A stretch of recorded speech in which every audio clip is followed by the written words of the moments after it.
So, grand rising loungers. I hope everybody is doing as great as I am today. I hope everybody go ahead and hits the like button on their way in so that we can get right into the show this morning. This morning, I just wanted to talk about Tyre Nichols and the update with that situation. There's been a lot of stuff going around the internet in regards to this matter, and I just wanted to speak on the facts that are known in regards to this situation and kind of talk about that. Also, let's get into some mindfulness moments. We definitely want to talk about being your authentic self today. And so I'm going to go ahead and get into that. And that's what we're going to get into first. Okay. So make sure that you guys go ahead and sit back and relax so that you can enjoy the show. It's Black Lounge Entertainment, and the time is right with T-Pre.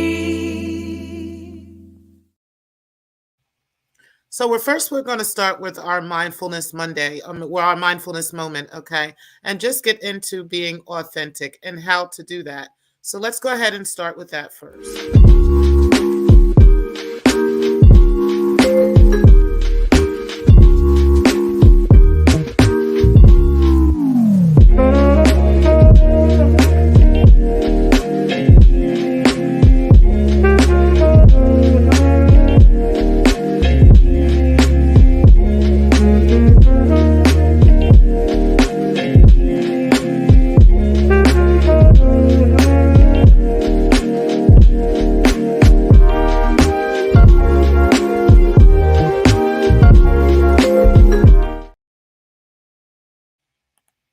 So the first thing we're going to do is talk about 8 ways to develop authenticity, okay? It's really important to be your authentic self. And there is an article that actually talks about 8 ways that you can develop your true authentic self, okay? So let's go over some of those things right now. So number one, the first one would be to define and embrace your strengths, okay? Now, our strengths are one of our most energizing ways that we can tap into our authenticity. So that is definitely something that you want to keep in mind. And one of the wonderful things about strengths is that using them is often easy and often also fun. And they usually excuse me, let me go over that again. And they usually deliver at your best results. Okay. So anything that you do that is one of your actual strengths that you actually embrace is something that you are definitely going to that you're going to deliver properly to somebody. It's going to come out the right way if it's authentic and it's truly something that you usually do. So definitely start developing your strengths and also owning those strengths and then using those strengths, okay, to help yourself develop authentically. Also, number 2, to explore your values, okay? So values are kind of like guiding lights or a set of trail markers towards living a life of meaning, okay? So one way to uncover some of those values is by calling to mind a time in your life when you felt truly alive or when everything felt right in the world, okay? I remember as a child, there was certain periods of time where everything felt right. Those were the times when I really did develop my value systems. And I often go back to those periods of time, especially in meditation, and attempt to go back to those particular value systems when I am guiding what I'm doing now. Okay, so definitely do stuff like that and explore those values and make sure that that you are also redeveloping those values as well as you add more knowledge and more wisdom to your life. The third thing you can do is acknowledge external versus internal influence. Now, there are some habits and behaviors in life that we do because of our internal motivators and drivers. Others are more often driven from external influences like social groups or societal norms, okay? So it's important to establish your own meaningful goals and to focus on steps to achieve those goals, okay? You can consider your own goals by like digging a little to explore a little more deeply to find their significance. Okay. So there might be just certain things that you like, but you want to dig a little bit deeper into those things to find out why you might like those things so much. So those are some of the things you could do with that. The fourth thing you could do is notice and name your emotions. Okay. So, one of the gifts of being a human is to be able to experience an enormous range of emotions and feelings. So, being able to name these more clearly is a part of the process of authenticity. This self awareness also allows us to know our core values, strengths, and behaviors, and then notice when we're experiencing emotions such as anger, frustration, or joy. And that'll give us time to be able to self correct in those areas. Okay. So, noticing and naming those emotions in your life, actually pinpointing those things actually helps with your authentic self. You want to practice mindfulness as we are doing right now.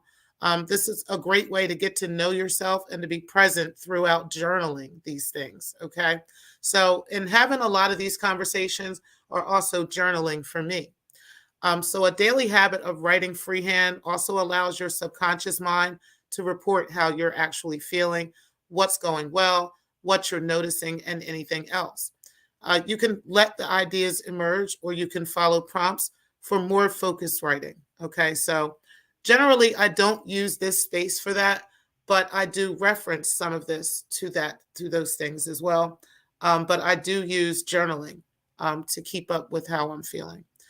You also want to build your support system. So, one of the most joyful aspects of life is actually having people around you with whom you can be true to and be your authentic self and unfiltered self too. This support system might include some friends, family members, even colleagues. And it could also include professionals such as some coaches or some therapists. So you want to prioritize getting together with people at regular intervals, either online or in person. Particularly, I do this in person. I have learned about online relationships recently, and I'm still learning from that. But I do a lot of that in person.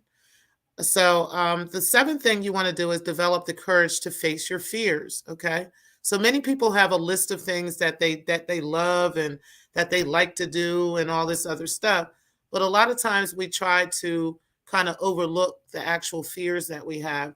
We don't face those things directly. So, if you've always longed to like adventure out in life, maybe climb a mountain or do something like that, write the list of those things down that you want to accomplish and actually start facing them. Some people create a vision board and they put those things on the vision board, and then one by one they start picking those things off slowly but surely. So you got to find the courage to actually face those fears. Perhaps it's something that you really want to do, but you got to find a way to get the courage to do it. And sometimes visualizing it will help you with that courage. So that's just one thing. The final thing we're going to talk about today is taking daily actions towards that authenticity. So you want to keep in mind that authenticity like actually a practice, okay?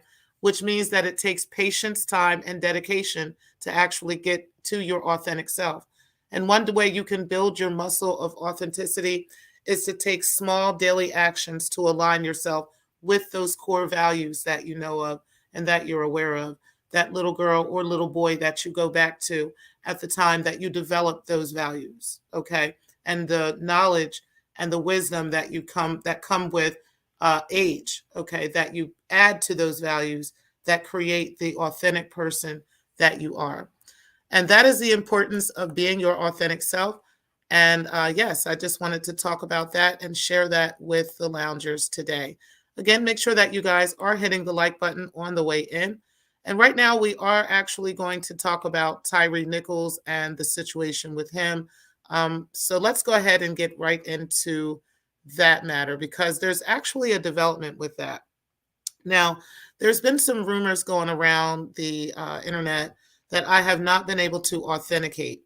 One of the rumors is that the officers involved were jealous, which was the Demetrius Haley officer, this guy here, that he was jealous of Tyre, and that he allegedly was the one that spearheaded this whole situation, and that he sent some type of video to his baby's mother or his ex-girlfriend or something like that. Again, I have not been able to substantiate that story. I have heard about the story. I looked into it and I tried to find substantial evidence that this is fact, and I have not been able to do that. The development I have been able to find is that the stepfather of Tyre actually stated that he worked at FedEx as well. So he and Tyre both worked at the FedEx location. And he says that the rumor of Tyre being sexually involved with this woman is untrue. Okay. So that is according to the stepfather. This was said in an interview with him on their front lawn just a couple days ago. And he is saying that this is not true at all. That has been substantiated by multiple news outlets.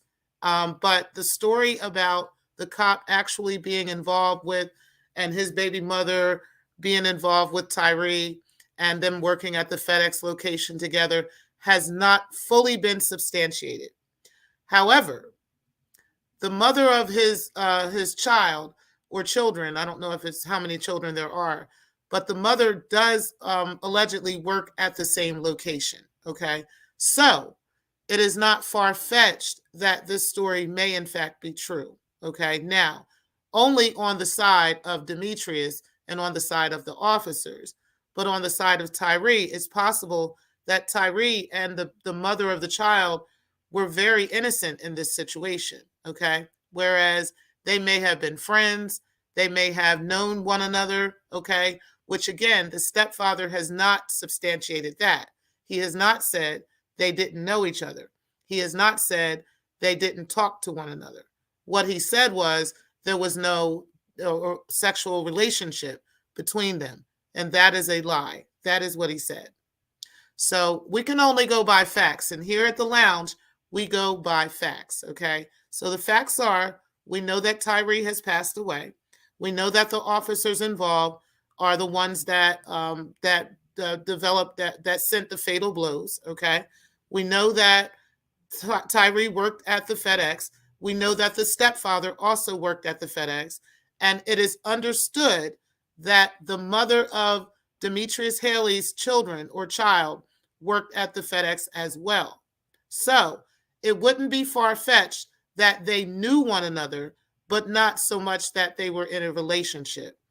With the type of background and past of Demetrius Haley and his violent behavior towards inmates and other ones in the past, Demetrius Haley, it wouldn't be far-fetched also for him to be a person that would be violent towards the mother of his child, or violent, or show tendencies of violence towards her, or show tendencies of a jealousy towards her. Okay. So if that's the case, then it's possible that in his jealous rage, her simply talking to a coworker or simply having a conversation with a coworker could have led to this violent behavior from this cop, which has not, in fact, been substantiated yet by police or by news outlets. Okay. So that is what I think is going on. I think it turns out that there wasn't a real relationship between them, but it's possible that because they were coworkers and in passing one another, they were speaking, or she said hello, or he smiled at her, or anything like that would send this man in a blind rage and caused all of this chaos. Okay. I absolutely think that is what happened in this situation. And we will find out as this story continues to develop and as this story continues to come out. In the meantime, we do know that the Scorpion unit, which I'm going to go into real quick, this Scorpion unit, which is with the Memphis Police Department, has in fact been disbanded. Okay, that was mentioned on Saturday by, I believe her name was Cerelius Davis, I believe her name is, or Cerelian Davis. Well, anyway, the Scorpion is an acronym for Street Crimes Operations to Restore Peace in Our Neighborhoods. Okay, well, we know that there's a lot of these elite police programs across the country that simply do not work. And generally, it's a bunch of rogue cops who are all together with these great big egotistical attitudes, and they go up into Black neighborhoods where they have nothing to do with they have no interest in those neighborhoods whatsoever, and they go into these neighborhoods and cause chaos and cause terror. They actually plant particular things in the neighborhoods, and then they come back in order to create money revenue for the police departments and so forth. They actually come back and bust those people later. So we're not pretending that that doesn't happen. We're also not going to pretend that these same Scorpion type units, jump out units, actually set up young men across cities, from one city to the next, across one part of the city to the next. They'll go on one side and have one taking photos or take a picture of one in front of the police car or something, and then post that. Like, they do all kinds of crazy stuff that y'all have no idea that the cops are involved with. I'm talking about handing off guns, handing off drugs. There's all kinds of stuff that these elite police units get involved with all the time. They just simply don't work. The way that our American policing system is certainly needs to be redeveloped. And I think we've had a lot of conversation about that. But I just wanted to talk about that and how this Scorpion unit was disbanded suddenly now after this death, just after, all the protests and stuff that are coming forward. But the biggest issue that I'm having is, like I said, the Preston Hemphill, which is the 6th officer that was fired, not charged, but fired the other day. They still got him just fired and on paid administrative leave, just like the Chauvin case, just like, all these other cops that kind of got away with all this stuff. But these cops are being held literally on a stake, on a pit, just being, turned and twisted over this fire. And it's just crazy how they are being held to this fire like this, which is awesome, by the way. But these other cops are not. There has been a 7th officer who has not even been named, guys, okay? They won't even name this cop. Is still on paid administrative leave, okay? This person is under a quote-unquote investigation, but they won't even name this officer, and this officer has not been charged or any of this stuff either. So I don't know what they're going to do, but I really think that we need to stay on the necks of the department, stay on the necks of the government in regards to this situation, because they don't get to just get away with this and just walk away from this and then try to get us going back and forth over the one cop, who they claim has all this, to do with this whole situation.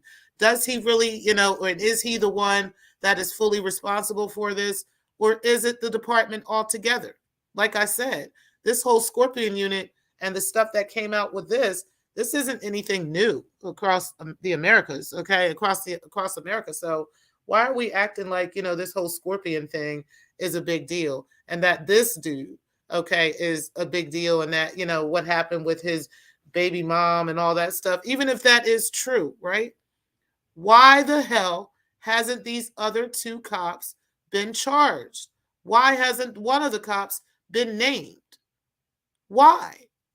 That is the bigger question here. They got us all literally going back and forth and fighting in this pit over this dude and his baby mom, and whether Tyre was sleeping with the baby mom and all this other stuff. That's irrelevant. Why haven't these other 2 cops been charged? Period. To the period. Let's get into that. And that's what I wanted to talk about today. So, guys, I hope you guys have a great weekend, okay? I will see you guys again probably on Monday for the morning opinion, depending on what happens in the sector and also depending on what happens in the world. But I will talk to you guys later. I truly appreciate you guys for being in the building. Grand Rising, Israel Bell. I appreciate you coming out today. And shout out to you and all of you who are in the clouds as well. Make sure that you guys are hitting the like button on the way out. And for those of you that catch the replay, I truly appreciate you guys as well. Make sure that you guys also are hitting the like button and sharing this out to everybody. I will talk to you guys later, guys. And shout out to you for being in the building. And peace, guys.